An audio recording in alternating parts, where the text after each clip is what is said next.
ಸ್ವಾಮಿ ನಾವಿರೋದು ಹೀಗೆ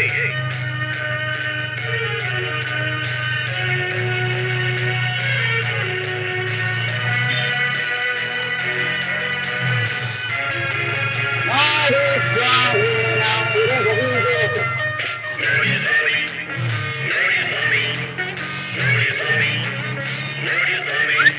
ನೋಡಿ ಸ್ವಾಮಿ ನಾವಿರೋದು ಹೀಗೆ ನೋಡಿ ಸ್ವಾಮಿ ನಾವಿರೋದು ಹೀಗೆ ನೋಡಿ ಸ್ವಾಮಿ ಸ್ವಾಮಿ ನೋಡಿ ಸ್ವಾಮಿ ಸ್ವಾಮಿ ನೋಡಿ ಸ್ವಾಮಿ ನೋಡಿ ಸ್ವಾಮಿ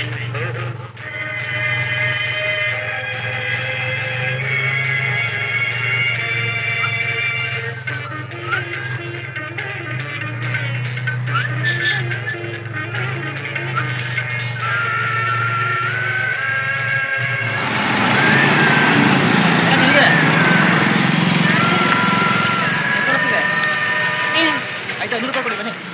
500 ರೂಪಾಯಿಗೆ 300 ರೂಪಾಯಿ ಗಾಡಿಗೆ 100 ರೂಪಾಯಿ ಸ್ಟೈಲ್ಗೆ.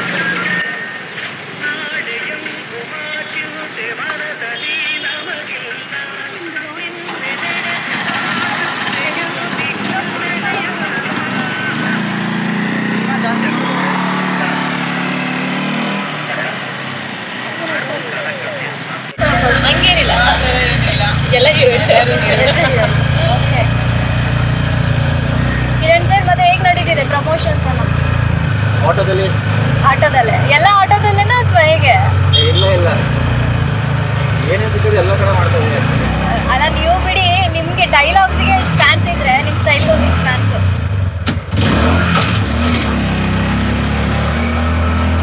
ಅಲ್ಲ ಮಾತೆ ಮುತ್ತು ಮಾತೆ ಮೃತ್ಯು ಅಂತಾರಲ್ಲ, ಅಬ್ಬಾ ಕೂತ್ಕೊಂಡಲ್ಲೇ ಒಂದು ಡೈಲಾಗ್ ಈ ತರ ಬರ್ತಾ ಇರುತ್ತೆ. ಅಲ್ಲ ಈ ತರ ಎಷ್ಟು ಡೈಲಾಗ್ಸ್ಗಳು ಸಿಕ್ತಿತ್ತು ನಿಮಗೆ? ಪಂಚಿಂಗ್ ಡೈಲಾಗ್ಸ್ ಶೂಟಿಂಗ್ ಅಲ್ಲಿ? ಅದು ಡೈಲಾಗ್ಸ್ ಅಲ್ಲ, ಶೂಟಿಂಗ್ ಅಲ್ಲಿ ಏನೂ ಸಿಗಲ್ಲ.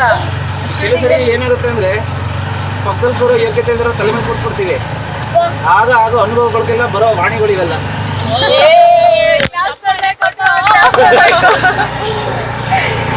ಅಲ್ಲ ನೀವು ಹೇಳೋ ಪ್ರತಿ ಒಂದು ಪಂಚಿಂಗ್ ಲೈನ್ಸ್ ವೈರಲ್ ಆಗುತ್ತಲ್ಲ, ಹೇಗೆ ಇದಕ್ಕೆಲ್ಲ ಪ್ರಿಪೇರ್ ಆಗ್ತೀರಾ ಅಥವಾ ಆನ್ ಸ್ಪಾಟ್ ಅಲ್ಲೇನೆ ಬರುತ್ತಾ ಹೆಂಗೆ ಅಂತ? ಇಲ್ಲ, ಅದು ವೈರಲ್ ಅಂತಂದ್ರೆ ಜನಕ್ಕೆ ಇಷ್ಟ ಆಗೋದು. ಸೊ ನಾವು ಫೇಸ್ ಮಾಡ್ತಿರೋದು ಜನನು ಫೇಸ್ ಮಾಡ್ತಿದ್ದಾರೆ ಅಂತ ಅನ್ಸುತ್ತೆ, ಅದಕ್ಕೆ ಕನೆಕ್ಟ್ ಆಗ್ತಾರೆ, ಹಾಗೆ ವೈರಲ್ ಆಗುತ್ತೆ. ನೀವ್ ಹೇಳೋ ಕೆಲವೊಂದು ಲೈನ್ಸ್ ಹೆಂಗಿರುತ್ತೆ ಅಂದ್ರೆ ತೊಡ್ದಂಗಿರುತ್ತಲ್ಲ, ಅಲ್ಲ ಅದು ಒಂದು ಹೌದು, ಹೊಡ್ದಂಗೆ ಬಟ್ ನೋಡ್ಕೊಳ್ಳೋಂಗೆ ಈ ತರನು ಇರುತ್ತೆ. ಎಲ್ಲಿ ತುಂಬಾ ಅನುಭವ ಆಗಿ ನೀವ್ ಹೇಳ್ತಾ ಇದ್ದೀರೇನೋ ಅಂತ ಅನ್ಸುತ್ತೆ. ಹೌದು, ಮತ್ತೆ ಅನುಭವನೇ ಅಲ್ಲ, ಆಗ್ಬೇಕು, ಬೇರೆಯವ್ರಿಗೆ ಆಗ್ಬಾರ್ದು ಅಂತ ಒಂದಷ್ಟು ಮಾತು ಹೇಳಿರ್ತೀನಿ. ಸರಿಯಾಗಿ ಪಾಠ ಕಲ್ತ್ಕೊಂಡಿದ್ದೀರಾ ಅಂತ ಗೊತ್ತಾಗುತ್ತೆ ಇದರಲ್ಲಿ. ಹೇಗ್ ನಾವು ನಂಬೋದಲ್ವಾ ನಿಮ್ಮನ್ನ? 3 ಜನ ಹುಡುಗಿರು ಕೂತ್ಕೊಂಡಿದೀವಿ, ನಮ್ಮ ಭಾರ ನಿಮ್ಮ ಮೇಲಿದೆ. ಸಿನಿಮಾದಲ್ಲೇ 3 ಜನನ ಕ್ಯಾರಿ ಮಾಡಿದಾರಂತೆ, ಇಲ್ಲೇನು? ಅಲ್ಲ ಸಿನಿಮಾ ಬೇರಪ್ಪ, ಇವಾಗ ರಿಯಲ್ ಆಗಿ ಹೋಗ್ತಾ ಇದೀವಿ ಆಟೋದಲ್ಲಿ, ಅವ್ರು ಡ್ರೈವ್ ಮಾಡ್ತಾ ಇದ್ದಾರೆ, ಹಾಗಾಗಿ ಸ್ವಲ್ಪ ಹೆಂಗೆ ಇದನ್ನ ನಂಬೋದಾ? ಆಟೋ ನಂಬ್ಕೊಂಡು ಇಡೀ ಕನ್ನಡ ಇಂಡಸ್ಟ್ರಿ ಒಂದು ಕಾಲದಿಂದ ಇದೆ, ನೀವು 3 ಜನಕ್ಕೆ ನಂಬಿಕೆ ಬರ್ತಾ ಇಲ್ವಲ್ಲ? ಸೂಪರ್.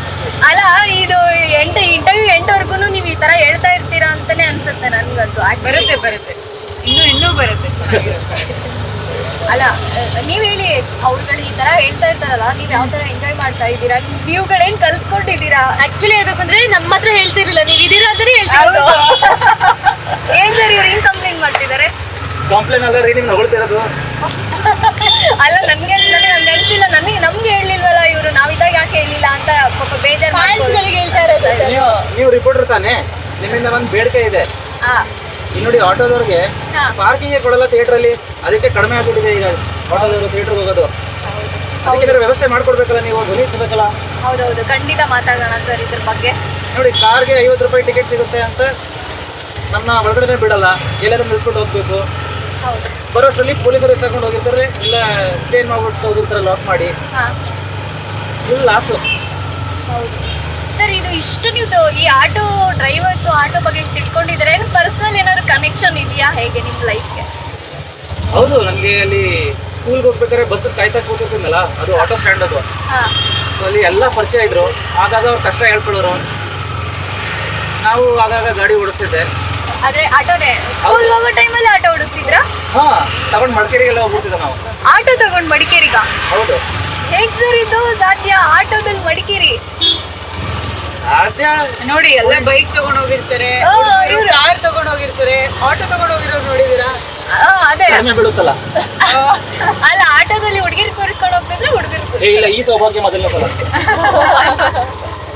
ಇಲ್ಲ, ನಾನು ಕಾಲೇಜಲ್ಲಿ ಹೇಳ್ತಿದ್ದೆ ಒಂದಿನ ನೋಡಿ ಹಿಂಗ್ ಬರ್ತದೆ ಅಂತ, ಯಾರು ನಂಬಲೇ ಇಲ್ಲ. ಹೆಂಗೆ ಈಗ ನೋಡ್ತಿದ್ಯಾನೋ? ಅಲ್ಲ, ಇವಾಗ ಆಟೋ ಎಲ್ರು ಸ್ಕೂಲ್ಗೆ ಹೋದ್ರೆ ಕಾಲೇಜ್ಗೆ ಹೋದ್ರೆ ನೀವು ಆ ಸ್ಕೂಲ್ ಹೋಗ್ತೀನಿ ಅಂತ ಹೇಳಿ ಆಟೋ ಓಡ್ಸಕ್ ಹೋಗ್ತಿದ್ರಾ? ಎಷ್ಟು ದುಡ್ದಿದ್ರಿ ಆಗಿದೆ? ಇಲ್ಲ, ನಾನು ಕಾಲೇಜಿಗೆ ಬರ್ಲಿ ಅಂತ ಯಾರು ಅಷ್ಟೊಂದು ಆಸಕ್ತಿ ತೋರಿಸ್ಲಿಲ್ಲ. ಅದ್ ನೀವು ಕಾಲೇಜಿಗೆ ಬರ್ಲಿ ಅಂತ? ಯಾರು ಅಪ್ರಿಶಿಯೇಟೇ ಮಾಡ್ಲಿಲ್ಲ. ಅಂದ್ರೆ ಇವಾಗ ಎವ್ರಿ ಸ್ಟೂಡೆಂಟ್ ಕಾಲೇಜ್ ಹೋಗ್ಬೇಕಂದ್ರೆ ಅವ್ರಿಗೆ ಅಲ್ಲಿ ಇಂಟ್ರೆಸ್ಟ್ ತೋರಿಸ್ತಾರೆ ಅಂತ ಸ್ಟೂಡೆಂಟ್ಸ್ ಮೇಲೆ. ಅಪ್ರಿಶಿಯೇಟ್ ಮಾಡ್ಬೇಕಲ್ಲ. ಅದೇ ಅಪ್ರಿಶಿಯೇಟ್ ಮಾಡಿದ್ರೆ ಮಾತ್ರ ಹೋಗ್ತಾರೆ ಅಂತ. ಯಾರು ಅಪ್ರಿಶಿಯೇಟೇ ಮಾಡ್ಲಿಲ್ಲ.